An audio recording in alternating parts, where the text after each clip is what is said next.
ঝিঙে আর আলু দিয়ে চিংড়ি মাছের ঝোল, যার স্বাদ কিনা গরম ভাতের সাথে একদম অমৃত। এর জন্য চাই চিংড়ি মাছ প্রথমে নুন হলুদ মাখিয়ে রাখতে হবে, তারপর কেটে নিতে হবে ঝিঙে ডুমো করে। এছাড়া আলুও ডুমো করে কেটে নিতে হবে।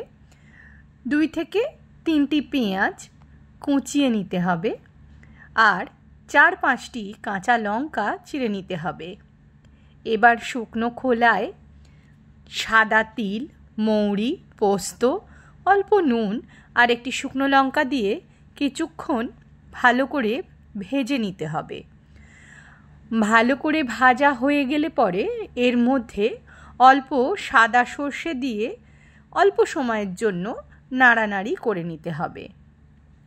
এবার মিক্সি জারের মধ্যে এই মশলা দিয়ে ঠান্ডা হওয়ার পর পিষে নিতে হবে। মশলা পেষার সময় এর মধ্যে 1 চামচ ধনে গুঁড়ো দিয়ে দেব।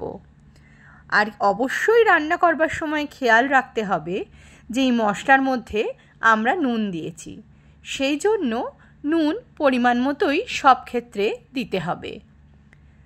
এবার কড়াই সর্ষের তেল গরম করে তাতে চিংড়ি মাছ 20 থেকে 30 সেকেন্ড ভেজে তুলে নিতে হবে।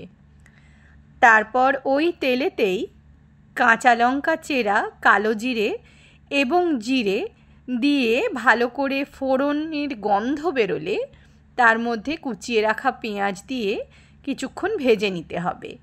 খুব বেশি ভাজার দরকার নেই, অল্প নরম ভাজা হলে তার মধ্যে ডুমো করে কেটে রাখা আলু দিয়ে দিতে হবে এবং তার সঙ্গে অল্প হলুদ, খুব সামান্য নুন দিতে হবে। আলু ভালো করে ঢাকা দিয়ে ভাজা হলে পরে তার মধ্যে দিয়ে দিতে হবে ডুমো করে কেটে রাখা ঝিঙে কিছুক্ষণ নাড়ানাড়ি করে আবার একবার ঢেকে দিতে হবে। ঝিঙে খুব তাড়াতাড়ি নরম হয়ে যায়, তাই আমরা পরে ঝিঙে দিয়েছি। এবার ঝিঙে যখন ভালো করে নরম হয়ে যাবে তখন মিক্সিতে পিষে রাখা মশলা এর মধ্যে দিয়ে আবারও কিছুক্ষণ কষে নিতে হবে। ভালো করে মশলাটা কষা হয়ে গেলে এর মধ্যে আমরা দিয়ে দেব ভেজে রাখা চিংড়ি মাছ, এছাড়া কাশ্মীরি লঙ্কা গুঁড়ো, ঝাল লঙ্কা গুঁড়ো, অল্প চিনি। ভালো করে মশলা দিয়ে নাড়ানাড়ি করে কিছুক্ষণ অপেক্ষা করবার পর এর মধ্যে দিয়ে দিতে হবে অল্প জল। এই অবস্থায় নুন এবং চিনি টেস্ট করে নিতে হবে।